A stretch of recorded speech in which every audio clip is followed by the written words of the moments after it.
Kemudian dikatakan juga tentang Nabi Ayyub alaihissalam. Nabi yang sangat mulia, terkenal dengan kesabarannya. 20 tahun Allah coba, 20 tahun teman-teman sekalian, luar biasa. Allah mengatakan di dalam surah Shad, surah nomor 38 ayat 44. A'udzu billahi minasyaitonir rajim. Inna wajadnahu sabira ni'mal 'abd innahu awwab. Kami betul-betul memberikan jalan keluar pada Ayyub karena kami temukan dia adalah hamba yang sabar. Sungguh dia sebaik-baik hamba karena dia adalah orang yang tidak berkeluh kesah. 30 tahun menikah, istrinya 20 tahun, kemudian berjalan 20 tahun, tidak ada cobaannya Allah yang berat bagi dia, alaihi salatu wassalam, sampai umur 50 tahun teman-teman sekalian. Dikasih anak 12 orang laki-laki semua. Dia nabi dan raja di kaumnya. Hartanya paling banyak, peternakannya paling banyak, jumlahnya ribuan ekor sapi, kambing, domba, unta, dan juga ya keturunannya banyak tadi, hartanya banyak, dan dia raja. Secara fisik juga sempurna. Dia gagah, istrinya juga cantik, punya kelebihan. 20 tahun. Pas umur 51 tahun teman-teman, tadi dia nikah umur 30 sampai umur 50 tahun dalam nikmat. Umur 51 tahun. Dan ini berat sekali ya. Orang dalam keadaan puncak nikmat tiba-tiba jatuh, drop dalam 3 hari. Hari pertama di umur 51 tahun teman-teman sekalian, tiba-tiba bangun tidur kulitnya kena kusta. Keluar bernanah, berdarah dari kepala sampai kaki, sampai rambut Nabi Muhammad SAW rontok. Kulitnya seperti tergantung. Luka yang luar biasa dan orang tahu dia menular. Tersebar satu negeri waktu itu, Ayyub, ya, Nabi Allah kena kusta. Ini menyebar, gitu. Ini akan menjangkit. Maka semua orang lari pada hari pertama. Yang tinggal sama dia cuma anak sama istrinya. Hari kedua, istrinya hidangkan makan buat 12 anak laki-lakinya. Jadi kan hikmah Allah, di satu ruangan tiba-tiba rubuh atap ruangannya, 12 anaknya mati semua. Gak ada sakit, gak ada apa nih, mati tiba-tiba, runtuh bangunan. 12 anak laki-laki semuanya gagah, semuanya sempurna. Yang hari ketiga, Allah datangkan hama dan badai, semua peternakan Nabi Ayyub ribuan ekor mati dalam seketika pada saat itu, kena hama. Dan kebunnya semua hancur. Dan subhanallah, kaumnya nggak kena. Yang kena badai itu Nabi Ayyub alaihissalam. 3 hari habis semua. Badannya sakit, anaknya semua mati, hartanya semua habis. Sampai akhirnya rumahnya pun ditinggalkan sama dia, di pinggiran negerinya dia tinggal. Selama 18 tahun Nabi Ayyub alaihissalam tidak pernah mengeluh, tidak pernah bilang kenapa ya Allah. Bahkan sebuah riwayat menyebutkan Ayyub alaihissalam tidak pernah mengatakan ya Allah keluarkan saya, enggak. Dia nikmatin terus, sabar, dia terima, tapi ikhtiar, berobat, iya, tetap ibadah kepada Allah, iya, dijauhi 18 tahun. Yang tinggal sama dia cuma istrinya. Setelah 18 tahun istrinya bilang apa? Wahai Nabi Allah, Anda kan nabinya Allah, sudah 18 tahun loh tidak berdakwah ini. Bagaimana kalau Anda memohon kepada Allah agar disembuhkan penyakit Anda ini? Itu saja, nggak usah minta yang lain. Anak sudah mati, sudahlah. Harta habis, sudahlah. Saya bisa sabar. Tapi minimal Anda sembuh, baru kemudian Anda ya, berdakwah lagi. Apa kata Nabi Ayyub alaihissalam? Wahai istriku, berapa lama dulu kita dalam keadaan nikmat? Kata istrinya 20 tahun. Kata Nabi Ayyub, berapa lama kita sekarang diuji sama Allah? Kata istri 18 tahun. Kata Nabi Ayyub, saya masih malu minta sama Allah. Keimanan yang luar biasa.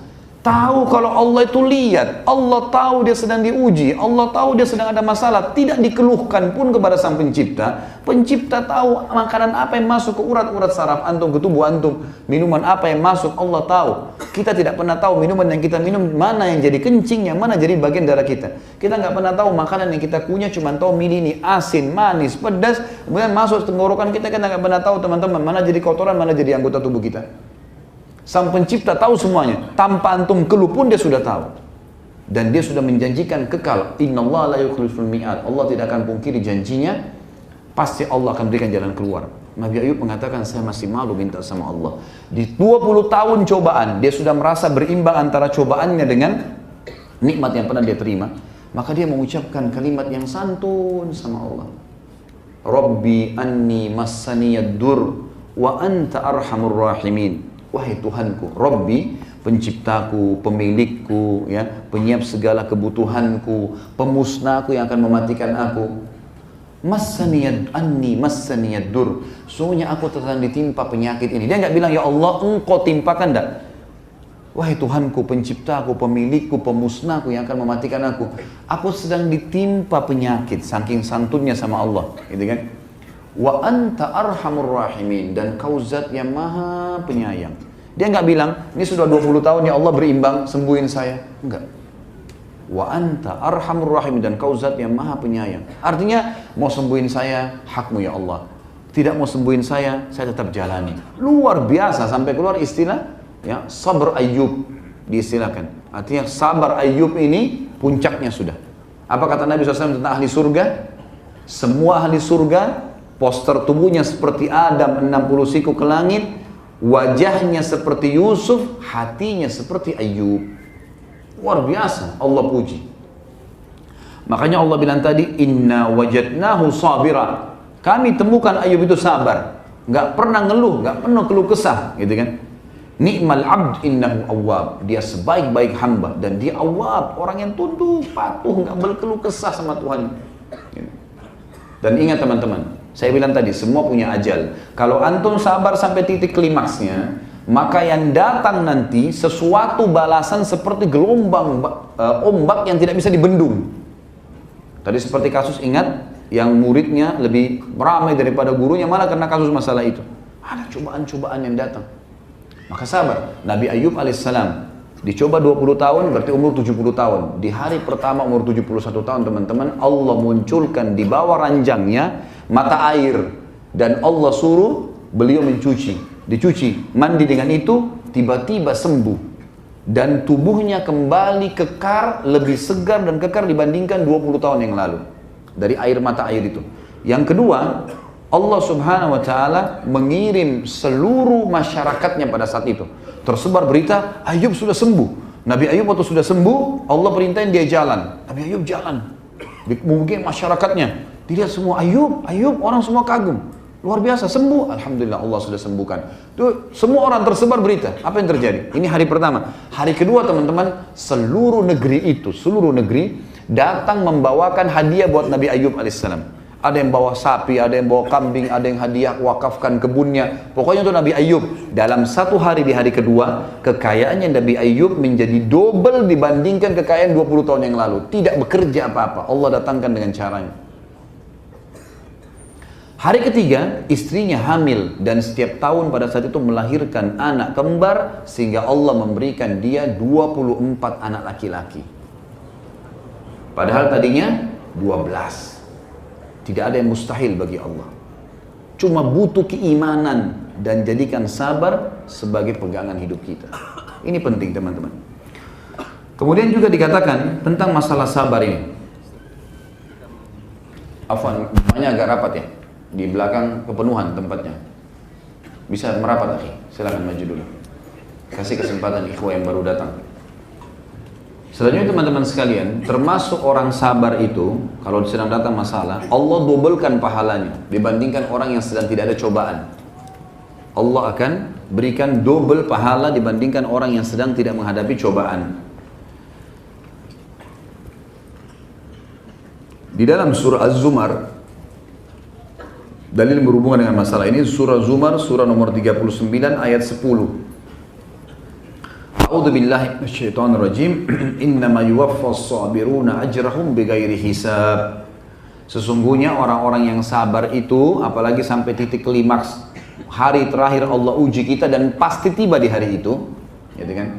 Yang saya tadi bilang puncaknya meninggal dunia tentunya, dan sudah kebahagiaan abadi di surga, atau dia akan selesaikan, Allah akan selesaikan urusannya di dunia.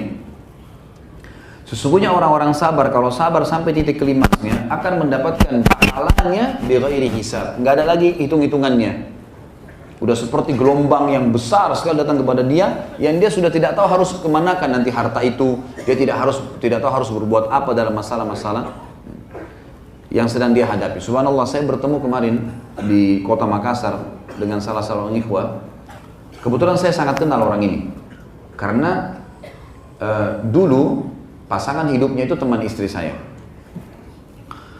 Rupanya Berjalan kurang lebih kalau tidak salah mereka berumah tangga 10 tahunan, tidak punya anak.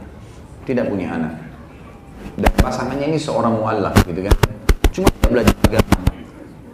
Ringkas cerita, saya tiba-tiba waktu pas lagi dari Jakarta datang ke Makassar, saya ketemu sama istri saya, terus istri saya cerita, ingat nggak teman saya si Fulan? Oh iya, saya ingat. Dia bilang orangnya itu melakukan satu perbuatan yang aib. Kenapa? Ya orangnya selingkuh dari suaminya. Tinggalkan suaminya, kemudian dia menikah dengan laki-laki lain. Bahkan suaminya dipaksa untuk menandatangani surat dengan menggunakan segala macam cara. Terus gimana keadaan suaminya? Kasihan sekali. Dan ini orang sampai stres, kerjaannya terganggu gara-gara perempuan ini pergi sama laki-laki lain. Ini cerita menyakitkan tentunya. Orang sudah berumah tangga kemudian cerai, itu sulit kan gitu. Semua hal yang berat, apalagi sudah 10 tahun. Dan dia sudah berkorban maksimal, sudah ikhtiar berobat sana sini, memang tidak punya anak. Subhanallah, saya kemarin tabligh akbar di Makassar ketemu. Datang di acara saya, perubahan.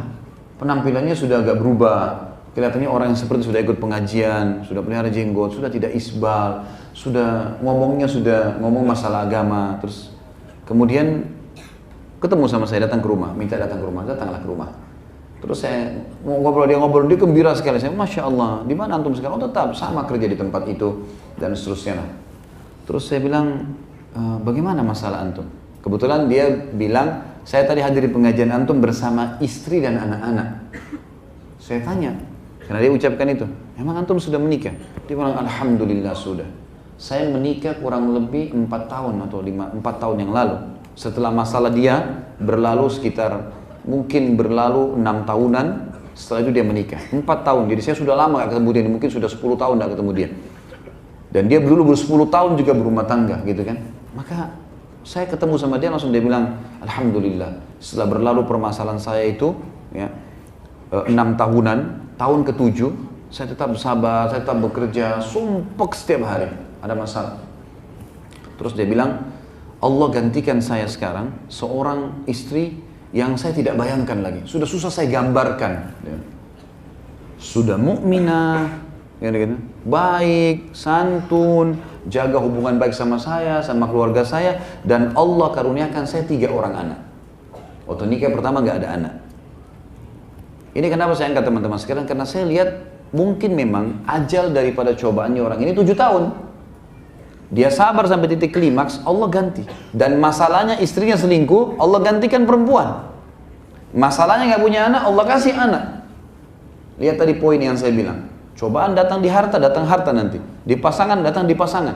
Dan berapa banyak orang yang jahat dengan pasangannya, lalu kemudian Allah ganti dengan pasangan yang luar biasa menggantikan pasangan sebelumnya. Cuma butuh sabar. Selanjutnya teman-teman sekalian, di dalam Surah Al-Qasas, surah nomor 28 ayat 51. A'udzu billahi minasyaitonir rajim. Ulaika yu'tauna ajrahum marrataini bima sabaru. Al-ayat. Orang-orang yang patuh di jalan Allah, patuh mengerjakan perintah semampunya dia, maksakan diri di situ, dia tinggalkan dosa semaksimal mungkin, maka mereka akan kami berikan balasan pahalanya double. Kenapa? Bima sabaru, karena mereka sabar di situ. Jadi diberikan pahala double. Kemudian juga dikatakan dalam surah Yusuf, untuk surah nomor 13 ayat 90. Allah Subhanahu wa taala berfirman, "A'udzubillahi minasyaitonir rajim. Innahu may yattaqi wa yasbir, fa innallaha la yudhi'u ajral muhsinin." Sesungguhnya siapa yang bertakwa, patuh sama Allah dan sabar dalam menjalani kehidupan ini sesuai dengan realnya, jalannya hukumnya Allah tentunya, maka Allah tidak akan menghilangkan pahala orang-orang yang muhsinin, berbuat kebaikan. Ini kisah Nabi Yusuf tentu alaihissalam. Bayangkan dia umur berapa dilempar di sumur oleh saudaranya, lalu diambil, lalu diperjualkan di pasar budak, pisah dengan ayahnya, tinggal di perantauan, sampai menjadi menteri, gitu kan. Perdana Menteri pada saat itu yang mengurus seluruh urusan pangan ya, dan kegiatan sosial yang ada di kerajaan Mesir. Jadi waktu ditanya, ya, maka Nabi Yusuf mengatakan alaihissalam, sesungguhnya siapa yang bertakwa kepada Allah dan sabar, maka sesungguhnya Allah tidak akan menghilangkan pahala orang-orang yang berbuat kebaikan. Kemudian juga dalam surah Hud, surah nomor 11 ayat 115, Allah berfirman, A'udzubillahi minasyaitonirrajim, wasbir fa innallaha la yudhi'u ajral muhsinin. Sabar, Allah tidak akan menghilangkan pahala orang-orang yang muhsinin, yang berbuat baik. Sabar dilalui. Orang caci maki. Abdullah bin Abbas, teman-teman, bukan saya bilang jangan melawan ya.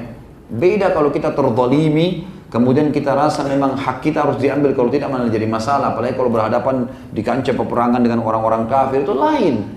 Tapi bedain dengan kalau kita lagi dalam kondisi hidup hari-hari seperti kita sekarang, lalu ada godaan-godaan. Tahulah, itu Allah tahu terjadi. Ibnu Abbas contohnya radhiyallahu anhu pernah, beliau lagi jalan nih sama salah satu pembantunya dia, radhiyallahu anhu ajma'in. Lalu kemudian dia baru pakai jubah baru. Ada orang lewat dicaci maki Ibnu Abbas. Termasuk disorotin jubahnya itu, gitu kan? Kamu begini, kamu begitu, kamu itu gini, mentang-mentang sahabat Nabi segala macam. Tanpa sebab. Ibnu Abbas nggak kenal orang ini. Kalau mau dipikir teman-teman, Ibnu Abbas ini tidak ada yang kenal pada saat itu. Sahabat pun menganggap dia seorang ulama, apalagi murid-muridnya banyak. Apa yang Ibnu Abbas lakukan? Melawan. Ibnu Abbas diam, dibiarin orang itu ngomong sampai selesai. Sudah selesai dia ngomong caci maki, lalu kata Ibnu Abbas, kau sudah selesai? Dia bilang iya. Maka Ibnu Abbas buka jubahnya yang baru, yang ditaruh di atas, dia punya baju di dalam ada jubah. Ya kalau kita seperti thawb ini lalu dilapis lagi dengan jubah. Jubahnya ini biasa dipakai di musim dingin. Dibuka sama dia lalu dikasih. Ambillah ini hadiah dari saya. Lalu orang itu jadi malu, tundukkan kepalanya, lalu dia meminta maaf dengan Ibnu Abbas, dan mulai semenjak itu justru menjadi muridnya Ibnu Abbas radhiyallahu anhu. Bagaimana mereka menghadapinya? Seorang ulama yang masyhur namanya Muhammad bin Hanafiyah, anaknya Ali radhiyallahu anhu. Ini Muhammad bin Ali sebenarnya radhiyallahu anhu majma'in, gitu kan? Tapi ini dikatakan Muhammad bin Hanafiyah karena ibunya dia dari suku Hanafi. Jadi untuk membedakan anaknya Fatimah radhiyallahu anha dengan anaknya istri Ali yang lain, maka dikatakan Muhammad bin Hanafiyah. Supaya Hasan dan Husain saja radhiyallahu anhuma yang memberikan istilah dengan bin Ali, gitu kan? Seperti itulah. Ini penyampaian pada sebagian ulama. Pernah Muhammad bin Hanafiyah ini jalan. Tiba-tiba ada orang datang caci maki dia. Kamu begini, kamu begitu, kamu begini, kamu begitu, segala macam caci maki. Dia diam aja.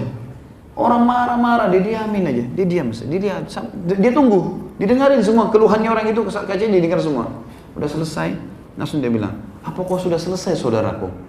Dia bilang, iya. Kata Muhammad bin Hanafiyah, kau tidak tahu banyak hal tentang saya. Kalau kau tahu, mungkin kau akan caci maki saya lebih daripada itu. Karena masih banyak hal yang kau tidak tahu. Dan saya berterima kasih pada kamu karena kau mengingatkan aib saya. Orang itu tiba-tiba terus dikasih hadiah sama dia, dikeluarkan uang dirham dikasih hadiah sama dia. Lalu orang itu mengatakan dengan malunya, pada saat itu dia mengatakan, demi Allah saya bersaksi kau benar-benar cucu Rasulullah SAW.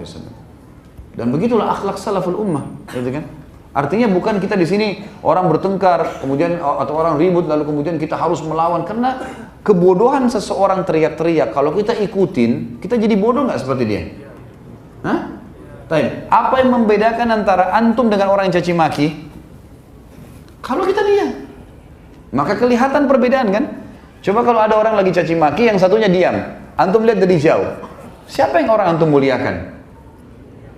Jelas orang yang diam, iya kan? Itu bukan berarti dia lemah kok. Kita bicara masalah cacian ya. Kalau ada orang digebukin, dipukul, lalu kemudian dia bisa membela dirinya, itu lain.